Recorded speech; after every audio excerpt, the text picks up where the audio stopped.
All right. Today we're actually going to be talking about on American Dialectic all about the Covington incident. I may be very far right wing. My friend here, Joe, is kind of libertarian in regards to me, but I know very little about what actually went down at Covington. Yeah, it's actually pretty interesting. What happened? I think if we're going to start on this topic, we should start at the beginning and how it got to be even a story. Because in my mind, and I think in the minds of a lot of Americans, it's a real non-story. What really happened, or at least as far as factually what we know, these kids from Covington Catholic High School got on a bus and they went to a pro-life rally. Well, because it's a political message. How long were they there for? Yeah, so they were there for a couple of days, 2 or 3 days. They went to the actual march. Afterwards, they March were for Life. Yeah, the March for Life. Afterwards, they were allowed to split up and sort of do some sightseeing. At the end of that, they were supposed to meet back at a designated spot for the bus. While they were waiting there for the bus, now keep in mind these are 15, 16, 17-year-old kids. I thought they were like 18, 17. No, they're youngsters. They're all in high school, so between 15 and 17. As far as I know, none of them were 18, actual adult age. They're all So we're talking kids here. Children. Dumb, stupid kids. Dumb, stupid kids, right. So they're standing there waiting. There is a group that approaches them first, which I believe were black Israelites. And they started shouting some just horrendous things.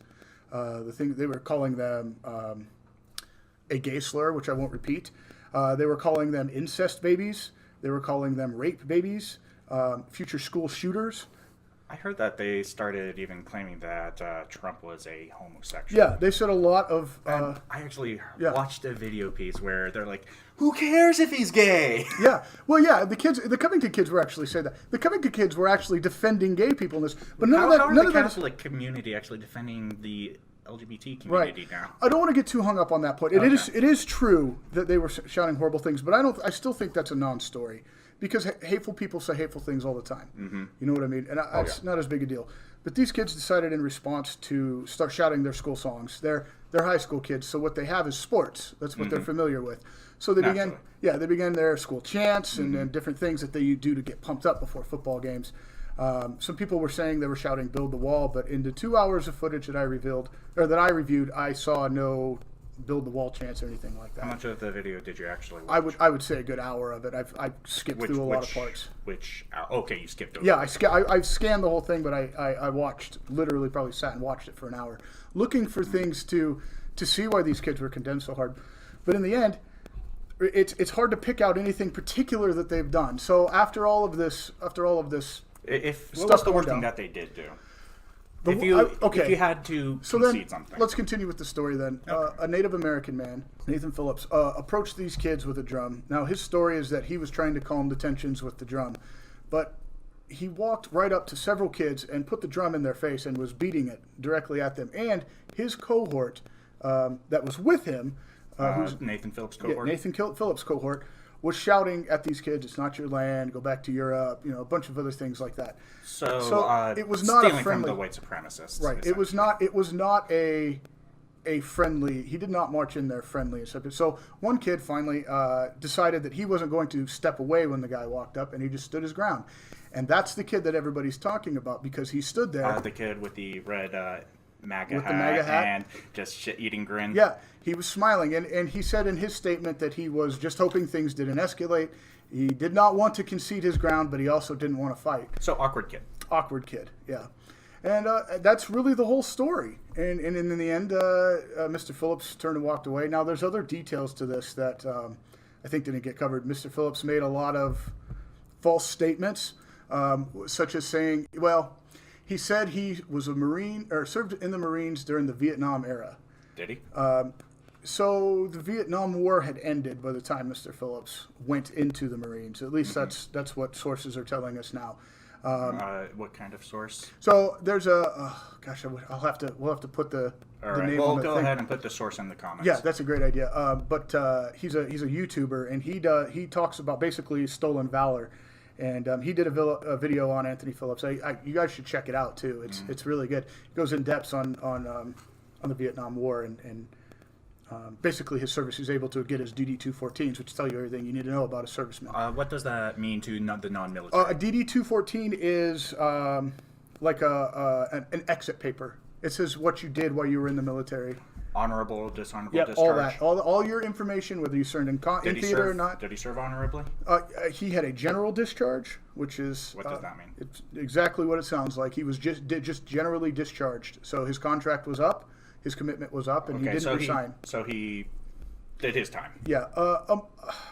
It's hard to say how you look at a general discharge. It could be something positive or it could be something negative, and it's just so you're depends. saying we don't know. Yeah, we don't know the terms of his service or his how he left the military. But anyway, all that's not the point. The point is the media then attacked these kids because they took that one segment with Mr. Phillips in that young man's face from Covington Catholic High School, and said that these kids surrounded Mr. Phillips and caused and wouldn't let him pass and all that kind of stuff. But none of that was true. The kids were there first. They were just standing waiting for a bus. And it's important to note, as soon as the bus got there, they just loaded on the bus and left. With saying something like, "Let's get the heck out of here. Let's go home." I watch The Blaze once in a while, and Glenn Beck made a great point. Those kids never got to go home. They never really truly got to go home. What do you mean? They left, but that incident followed them back home. Okay. And they had to shut down school the next day. Their diocese condemned them, which the diocese for the Covington Catholic Church has now come back and repealed that, said they didn't have full context. But it's not the point. These kids were given death threats, all kinds of things, because they were waiting for a bus. And because one kid out of the group refused to back down. Another thing I'd like to speak on this is the tactics of it. Tactics of... Tactically speaking, if something had gone down, there were maybe 35, 40 kids there, and 10 adults on the opposition. And Nathan Phillips and Nathan Phillips the Black Israelites. Nathan Phillips and the Black Israelites combined was approximately 10 people. If those kids were the wild and out type that everybody was saying they could have easily overrun those people. Very easily. I don't care what the fighting conditions are, just tactically speaking, it was in their court to be violent, and they chose not to. And if you listen to the audience, you can hear some of the members of Covington Catholic pulling in their more aggressive students, telling them not to engage. We don't want to make this a big thing. We're not trying to yell at people or fight people here. Christian values. Yeah, Christian values. And that's what they were trying to do. And that's from the scene. If you watch the whole thing in context, that's what happened. You can say that maybe they should have conceded ground to Mr. Phillips, and perhaps you're right. That would have been the polite thing to do. Let him walk through. But hold on. Let me just finish that statement. Maybe they could have. And that would have been the big thing to do. However, they're kids. They're kids and they don't think that way. That's asking for more out of them than they're probably capable of at that age. I do have one thing to comment in regards to that. When it comes down to these identitarians who go ahead and make everything about race, you can never concede any ground to them. As soon as you concede something, they're going to find something else. You should never say, "I'm sorry." You should never apologize for what you did in terms of standing up for yourself, especially if you are a kid and you're standing up to these grown adults. And kids, they definitely don't know better. And they are dealing with people who have decades of more life behind them. And these adults chose to pick a fight with young kids. What the heck is up with that? But the most important thing is not only are they saying, "I'm not sorry," we're not only just standing our ground. And despite them closing their school, do you know what happened the following day? I did actually hear about this, but go on.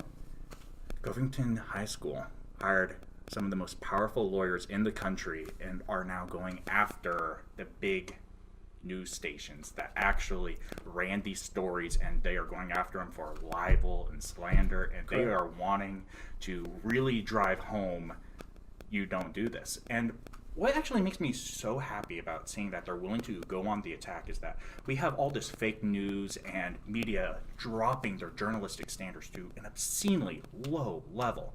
And now they picked a fight. They picked a fight with Trump initially, and they lost. But the thing is, you can say whatever you want about the president, and the president can do very little because eventually that's just punching down. Thing is, they punched the news media and the whole left. Right. They punched down at children. Right. They punched down at kids. They punched down at people who were supportive of LGBT people. Right. And interestingly, they are defending people who are defending, ironically, Israel. Right. So thing is, it's for the entire right. It's a matter of principles, ideas, standards of conduct. The left, it's just racist bigotry in the end. Well, there's a couple of points there too that I agree with most of what you said there. Where do you disagree? I mean, I just have a couple of quick points on it. Okay. One, I think, in retrospect, when you look at the totality of this story, news journalists need to stay off Twitter. That's what the real problem is. People jump to conclusions and they put this kind of stuff out there, and because they work for Fox or NBC or CNN or whoever they work for, people take that as gospel, and you have to take into account what they would call the intellectual dark web or alt media. Mm-hmm. So when the alt media sees a journo from Fox News put something like this out, or CNN put something like this out. For the uninitiated, what is the dark web? The intellectual dark web? The intellectual dark web. Intellectual dark web. I suppose if you wanted to speak 20 words or less. Yeah, in easy terms, it's your guys like Joe Rogan, Jordan Peterson, Tim Pool, I would put in there. I'm a big fan. He's a lefty, and, yeah, he's a lefty. He is so reasonable to the point of. And I feel like he's really sharp. A lot of people have said he's the next thing in media, and I really agree because I think he just takes honest. both. Yeah, he takes both sides and give you the real. Something that he actually does do that I love. He will, as soon as he has an update on a news article or information, he will go back to his media and say, I was wrong. Right. I had bad news and information. Right. And here's an update. Yep. I'm sorry. I'll work with what I got. Yep. And I'll do better. And and he owns when he's being a journalist and when he's a commentator. So that would be the intellectual dark web types or alt media types. And there are two separate things, but I don't think we need to go into all the clarification. You can look those up if you want. So those types of people pick up on something that they trust from a mainstream journalist, and they run with it. Now, a lot of people, especially the newer generation, you get their news from alt media. And as a matter of fact, you could make the argument that alt media is bigger than the older media.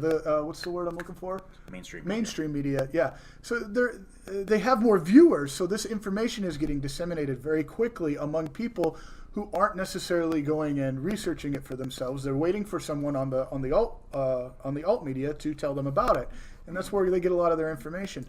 So when you have journalists that rush to conclusions and put this out on Twitter like that quickly, you know what I mean? As soon as it breaks, without any context of what happened in the video. Now, and that's how you get sued. That's how you get sued, but that's how bad information happens. And this is outrage culture at its worst. This is what happens. We go and destroy young children. That will haunt these kids for the rest of their life. When they go to apply, hey, weren't you that MAGA kid? They're always going to remember that. Even if their ideals change, even if they swing, it doesn't matter. That incident will haunt them forever. And it's directly on the heads of the mainstream media. And not only that, mainstream celebrities who said some of the most horrible things about this kids. There was a picture of putting children in MAGA hats first through a wood chipper. Oh, I remember seeing that. I was horrifying. So talking disgusted. about how punchable their faces are. I mean, these are kids. Yeah, you want to abuse children. That's what I see. So long as they are right wing, you have the right to abuse their children. Right. That is what I'm hearing. Yeah, that seems to be the agreed upon term. And I understand. And all children are innocent. It would be bad enough, Jake, if the jump happened. More information was revealed, and they changed their tune. But that's not what happened. A lot of these places has doubled down on their story, saying these Covington kids are still being racist. They're just digging, and they're just looking for a reason to just not like them because they are Trump supporters. Exactly. Then they are pro-life. They believe in the sanctity of life and the right to life for the unborn. And the pro-life argument, I feel, is a whole other thing we could get into. Oh God! But that's maybe another topic for another day. Yes. Anything else worth bringing up in regards to Covington? You feel? I don't know if it's related or not, but I heard there was over 1,000 online journalists that were laid off recently, and I think perhaps it's related, but not directly. I think this is something you see a lot when you have people who are looking to build a narrative as opposed to report the news, and something like this Covington case backfiring shows that their particular brand of spinning is not going to work anymore. People see through that. Yeah, it doesn't make money. People see through it, and they're going to look for people like Tim Pool, who is going to report it right down the middle. Or at least try to be do his best. Yeah, nobody can truly remove all. And he makes it very clear who he talks to and who is willing to talk to him. Right. Right. I mean, nobody can remove all of their bias. We're human beings and we're flawed, and we're all going to see things from a certain perspective. So, but I think that the 1,000 people fired is just part of a greater sickness that is in media. yeah, I agree. I think this was sort of more of a catalyst. You know, it showed their ineffectiveness, these types of journalists. And they're effective till they suddenly aren't. Right, exactly, right. Well, it's just like a lie. A lie is effective until it's not. You know, you tell somebody a lie and they believe you, and you can operate on the terms of that lie being truth for a short amount of time, but eventually the truth will out itself. And once that happens, your lie's gone. And if you're outed as a liar. If you are a part of a brand that people identify as, you've lied to me how many times? And you double down on it. Right, and you keep defending the people that lied to me. Yeah. You know, and I have the greatest sympathy for these kids. I have great sympathy also for Mr. Phillips, who has had a long and storied life. He's had many instances like this. He's an activist. I understand in sort of he is a lifelong activist, and being successful at something like that is difficult. And I can understand why he would be quick to try to play the victim in this card. But in reality, I don't believe he was. It's not the first time he's played the victim. No, absolutely not. And in a case that he didn't fully understand. And I don't know if he misheard or if he outright lied. I'm inclined to believe that someone said it, that is what they heard, and he chose to believe it. And when I actually was going through the police academy, there was something important that they did tell me when you are dealing with witnesses. You need to actually separate the witnesses, because when a witness reports something, people will remember things falsely. Right. And I want to kind of give him the benefit of the doubt that someone told him that, and somewhere in his mind he thinks, he truly believes he remembered it. And I believe that if he were to see the video, he'd probably be equally confused. I agree. Just like I don't want to jump down the Covington kids, the Covington Catholic school kids' throat. I don't want to jump down Mr. Phillips' throat either. I don't feel. I like you said, I want to give him the benefit of the doubt that he's telling the truth from his point of view, and that's what he remembered. And you know, PTSD is a hell of a thing. I know plenty of guys and have worked through things like that myself. Housed a number of soldiers before. So. Right, and I can understand, you know, perhaps, you know, it's actually an interesting thing that my wife and I were talking about the other night. There's no light inside the human skull. And that goes to show that what you see is not what you recreate in your brain. You would need a light source in order to see what you see. So it's really just impulses that are being transmitted into your brain. So if you close your eyes and think about an object, it activates the same part of your brains as if you were to look directly at the object. So seeing it and remember it is the same thing. So that just goes to speak that perception is very much your reality. Your perception is your reality. So like I said, we'll give Mr. Phillips the benefit of the doubt. And I think if anything we should take away from this is maybe don't jump to conclusions, left or right, even if it fits your narrative or if it doesn't. Wait for the facts to come out. Listen to people and have a little compassion, especially when you're talking about children. I think that actually should be the takeaway. Yeah. Basic human decency and compassion. Yeah. And be nice to kids. And be nice to kids.